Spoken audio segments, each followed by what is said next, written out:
Out of a maritime hub, one man steps out of his imagination and into your reality. You are watching TDC Moncton.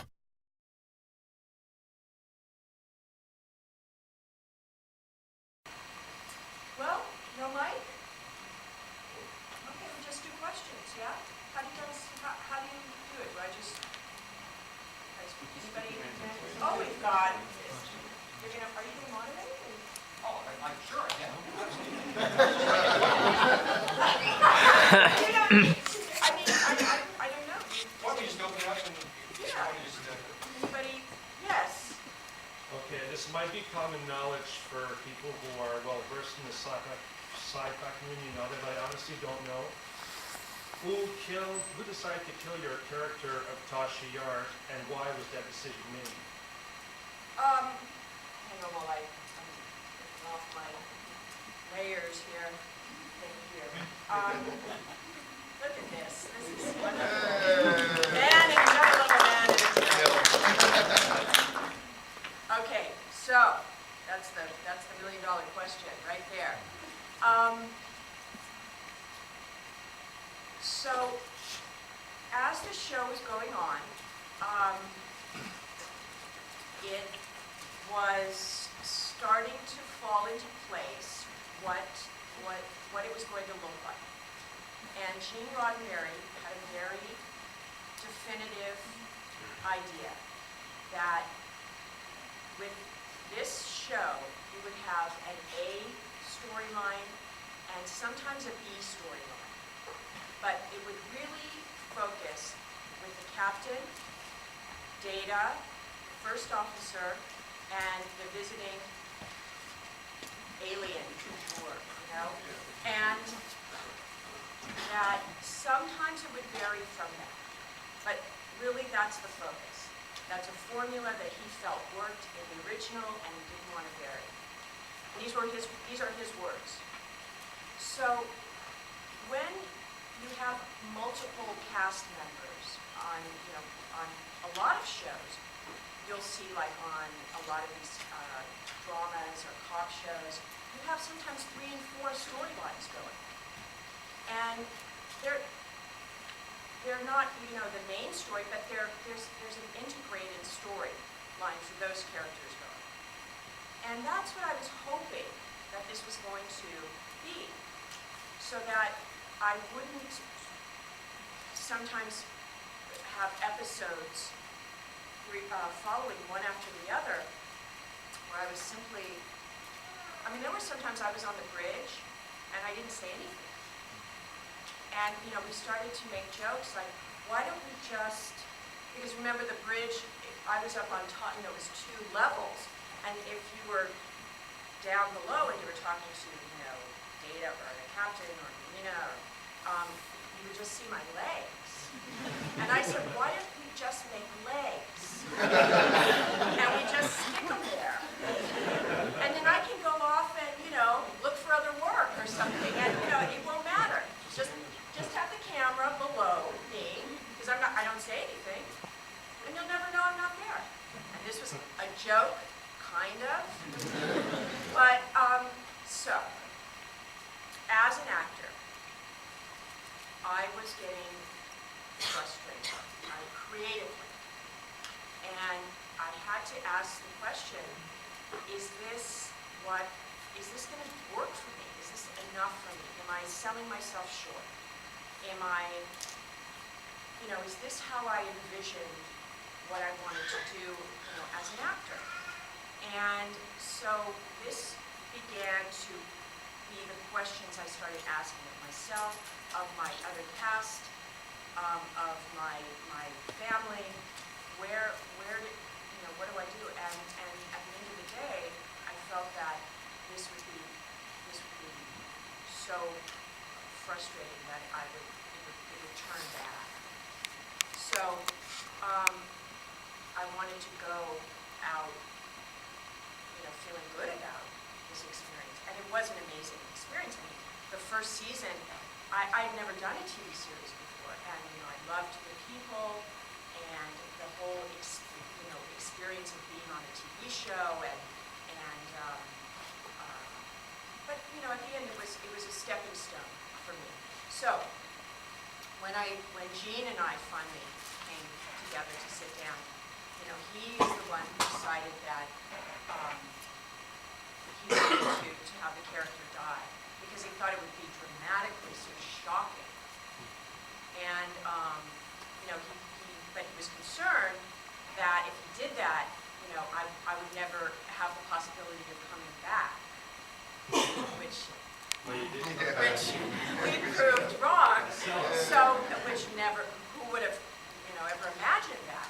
So, you know, you know, he understood my desire and my frustration and my hunger as a young actor, and he totally related. He told me the story how he was once a young writer, and he was ambitious and hungry, and you know, he didn't want to be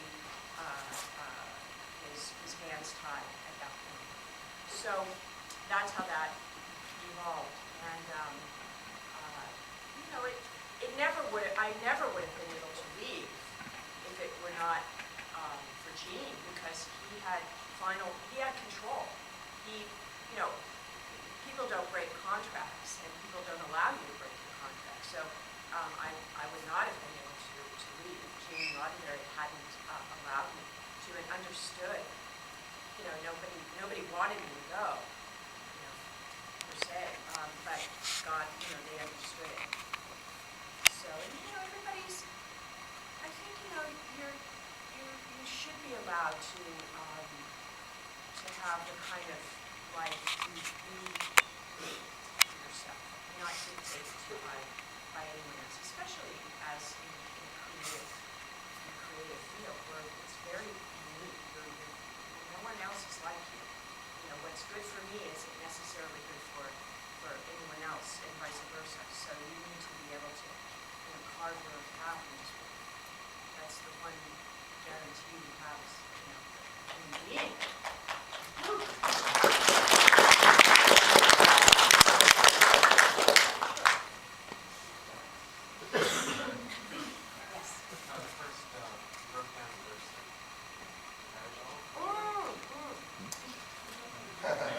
Thank you so much.